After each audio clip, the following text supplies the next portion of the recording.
আসসালামু আলাইকুম ভাই বাইক ওয়ার্কশপের পক্ষ থেকে নতুন আরেকটি ভিডিও জানাচ্ছি, শুভেচ্ছা অভিনন্দন। তো এটা কিন্তু হচ্ছে পাকিস্তানি যে সিডি 80 বাইকগুলো আছে সেই বাইকের ইঞ্জিন। তো আমরা হচ্ছে এই বাইকের ইঞ্জিনের কাজ করব, অর্থাৎ ফুল ইঞ্জিনের কাজ করব।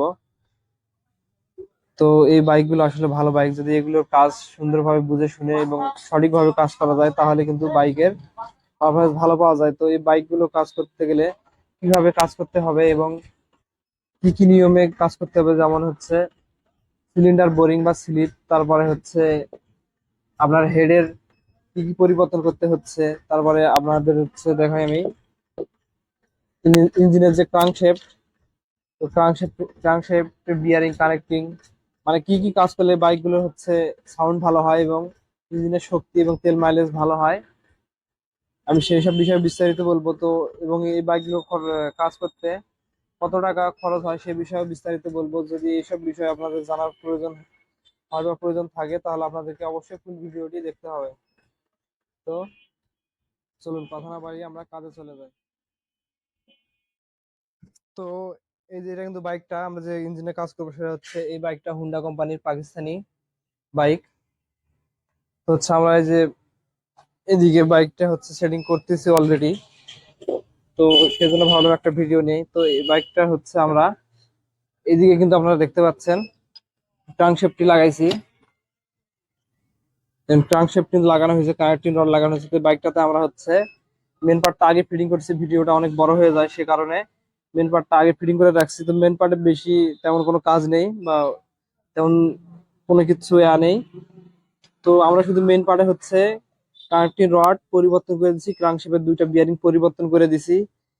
আমরা হচ্ছে কানেক্টিং ফিডিং এর একটা ভিডিও অলরেডি আছে আমার চ্যানেলে, আপনারা দেখে নিলে প্রয়োজন পড়লে দেখে নিতে পারেন। আর হচ্ছে এইদিকে ক্লাস সাইডে আমরা শুধু ক্লাস প্লেট প্রেসার প্লেট পরিবর্তন করে দিয়ে এই সাইডটা কমপ্লিট করে দিয়েছি। এখন হচ্ছে আমরা এই ইঞ্জিনটিতে হচ্ছে আপনার এই সিলিন্ডার পিস্টন সিলিন্ডার সেটিং করব এবং হচ্ছে হেড সেটিং করব। তো আমি প্রত্যেকটা জিনিস সেটিং করার সময় বিস্তারিত বলে দিব যে হচ্ছে কোনটাতে হচ্ছে কি পার্টস লাগাইছি এবং কি কাজ করানো হয়েছে। তো আপনারা দেখতে থাকুন, আমরা এখন সেটিং এ চলে যাব। তো আমি বললাম, তো আমি যেটা বললাম ইঞ্জিনের হচ্ছে মেন পার্ট আমরা শুধু কানেক্টিং রড আর ক্রাঙ্কশ্যাফটের দুটো বিয়ারিং পরিবর্তন করে দিয়েছি। এখন হচ্ছে আমি আপনাদের সিলিন্ডারটা দেখাই। এই যে সিলিন্ডারে হচ্ছে আমরা এই দেখুন 100 সাইজ পিস্টন দিয়ে শুধু বোরিং করে দিয়েছি। তো সিলিন্ডার বোরিং বোরিং করা কমপ্লিট আছে। তো আমি হচ্ছে দেখাই আপনাদের আমি বোরিংটা কিরকম করে করছি। দেখুন বোরিংটা কিন্তু একদম ইজি, হালকা একটু চাপ দিলে যাবে। দেখুন অনেক ইজি। তো যদি বোরিং এরকম করে না করা হয় সেক্ষেত্রে এই সিডি 80 বাইক গুলো ইঞ্জিন সিজ করার সম্ভাবনা থাকে, অর্থাৎ এই পিস্টনটা যদি সিলিন্ডারে অনেকটা টাইট হয়ে যায় তখন কিন্তু আপনার পিস্টনটা সিজ করে যাবে, অর্থাৎ এই পিস্টনের অংশগুলো সিজ করে নষ্ট হয়ে যাবে এবং আপনার এই সিলিন্ডারের সঙ্গে ঘষা লেগে দাগ হয়ে যাবে। তো বোরিংটা অবশ্যই নিখুঁত ভাবে স্মুথ বোরিং করতে হবে, অতিরিক্ত টাইট বোরিং করা যাবে না। তো হচ্ছে আমি এখন এই পিস্টনের রিং সেটিং করব, রিং সেটিং করার পর পিস্টনটা ইঞ্জিনের সাথে লাগাবো।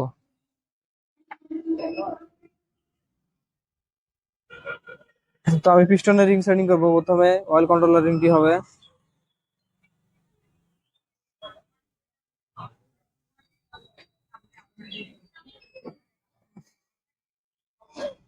তারপরে এই যে অয়েল রিং,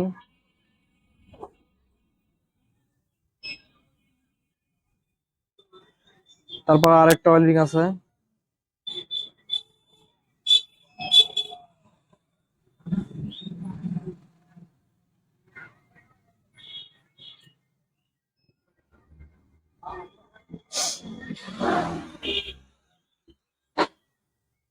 তারপরে টপ টু অর্থাৎ কালো রিংটি হবে।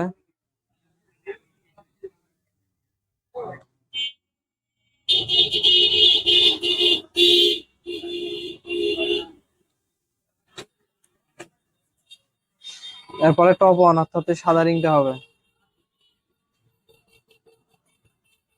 সবারই উপরে, সাদা সাদা রিংটি সবার উপরে, কালো রিংটি মাঝখানে আর মোবাইল রিং দুইটি নিচের গ্যাপে হবে। তো আমাদের রিং সেটিং কমপ্লিট। আমি এখন এই পিস্টনটা হচ্ছে কানেক্টিং রডের সাথে ফিটিং করে দিব। আরেকটা কথা, রিং এর গ্যাপ গুলো, অর্থাৎ রিং এর এই যে গ্যাপ গুলো এরকম পিস্টন ধরে এরকম গুণ চিহ্ন করে চারদিকে চারটা দিয়ে দিলে কিন্তু হয়ে যাবে।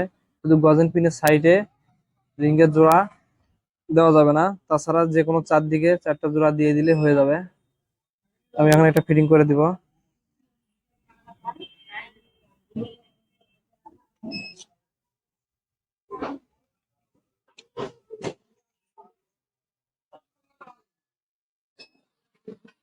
তো আমাদের পিস্টন ফিটিং হয়েছে, এখন হচ্ছে লকটি লাগাতে হবে। লকটি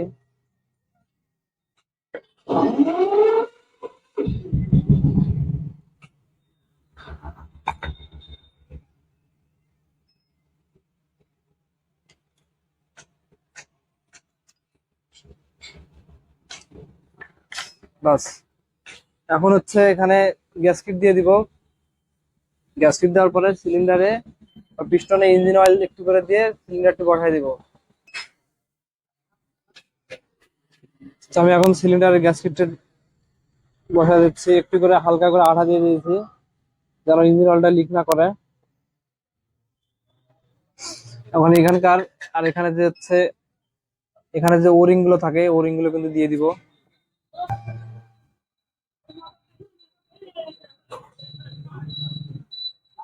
ব্যাস। তো এখন হচ্ছে আমাদের সিলিন্ডারটি বসায় দেওয়া লাগবে, তো আমি এখন সিলিন্ডারটি ঢুকাবো।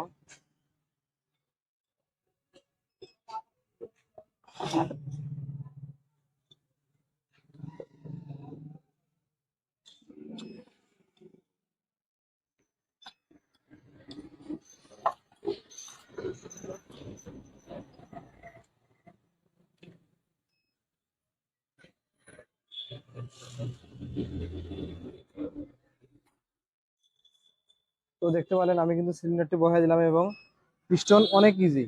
দেখুন এরকম হাত দিয়ে ঘুরালেই কিন্তু পিস্টন উঠা বসা করতেছে, যেহেতু এদিকে ম্যাগনেট লাগানো নেই তারপরেও অনেকটা ইজি। সিলিন্ডার ফিটিং করে দিছি, এখন হচ্ছে টাইমিং চেন লাগাবো। হচ্ছে টাইমিং চেন, তো এটাতে কিন্তু 82 লিঙ্ক টাইমিং চেন লাগবে। তারপরে এই যে আরসিসি দিতে হবে। তো আরসিসি গুলা কিন্তু অবশ্যই ভালো মানের লাগাতে হবে, না হলে কিন্তু এগুলো ভেঙে যায়, পরে এখান থেকে ব্যাক সাউন্ড করে। অর্থাৎ দুইটা আরসিসি, ছোটটা এবং বড়টা, দুইটা ভালো মানের আরসিসি লাগাতে হয়।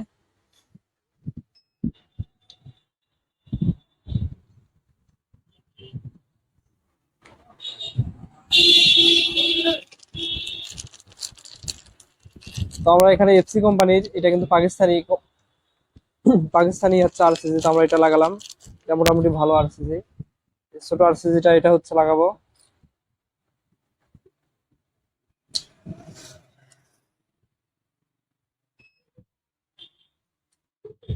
বাস।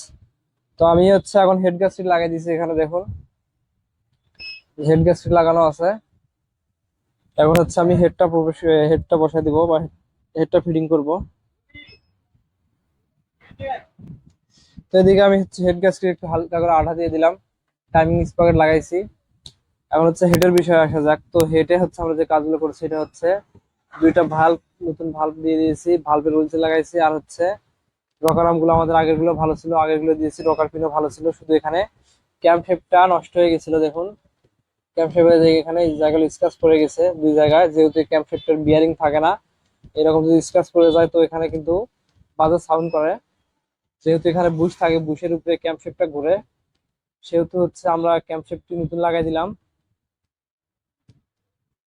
তো এখন কিন্তু বাইকের সাউন্ডটা 100% ভালো হবে। আর এই ক্যাম শেপ যেহেতু বুশ নাই সেহেতু আমাদেরকে এটা পরিবর্তন করতে হলো। তো আমি এখন হেডটা বসাই দিব।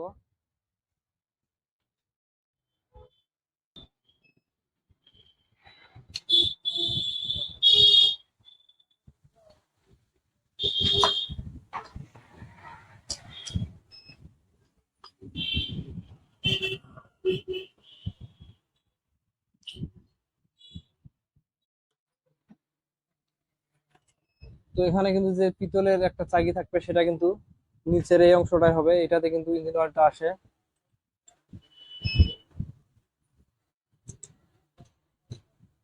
তো আমি হেডের নাটগুলো এখন টাইট দিয়ে দিই।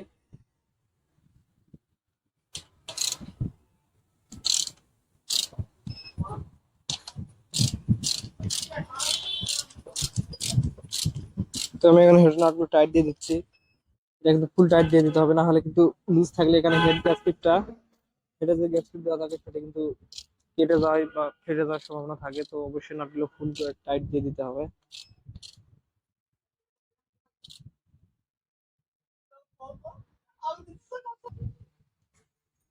তো আমাদের সবকিছু মিলে লাগানো হয়েছে, আমি এখন টাইমিং স্পকেটটাও লাগাই দিয়েছি। টাইমিংটা ঠিক করে এখন হচ্ছে ক্যাম শেপের নাট গুলো দিয়ে দিব। তো এখানে উপরে কিন্তু একটা চাকি পাতি হবে ক্যাম শেপটার স্পকেটটার উপরে,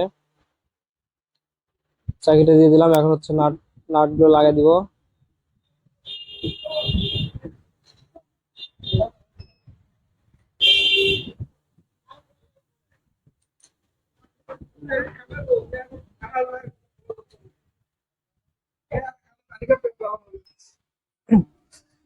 তো আমার ইঞ্জিন ফিটিং এর কাজ শেষ, সবকিছু লাগানো হয়েছে। এখন শুধু এদিকে টাইমিং স্পকেটটা লাগাতে আছে, এদিকে হচ্ছে ডায়াল প্লেটটা লাগাবো। তো আমি হচ্ছে ইঞ্জিনটা এখন হচ্ছে বাইকে ওঠাবো। ওঠানোর পরে বাকি কাজগুলো করার পর ক্যাবিট ক্লিয়ারেন্স করে দিয়ে ইঞ্জিন অয়েল দিয়ে আমি বাইকটি স্টার্ট করে দিব। স্টার্ট করার পর আমি আপনাদের সাউন্ডটা শুনাই দিব কিরকম হয়, আর হচ্ছে বাইকে কত টাকা খরচ হলো, আমরা কি কি মাল বা পার্টস হচ্ছে লাগালাম এবং কি কি কাজ করলাম। ভিডিও শেষে আমি সবকিছু বলে দিব। আর হচ্ছে বাইকের কাজ তো করলাম, ইঞ্জিনটা তো এখন স্টার্ট দেয় নাই, তবে বাইকের সাউন্ডটা 100% ভালো হওয়া লাগবে, কাজ হিসাবে বোঝা যায় আমরা যে কাজগুলো করলাম। তো আপনারা শেষ পর্যন্ত ভিডিওটা দেখুন, শেষে আমি বিস্তারিত। তো সবশেষ বিষয় আমাদের বাইকের কাজ শেষ হয়েছে, আমরা ইঞ্জিনটি উঠাইছি এবং বাইকে হচ্ছে যে কাজগুলো ছিল সেগুলো করে বাইকটি স্টার্ট করছি। তো হচ্ছে এই বাইকটিতে আমি আগে সাউন্ডটা শোনাই, দেখুন সাউন্ডটা কীরকম হলো।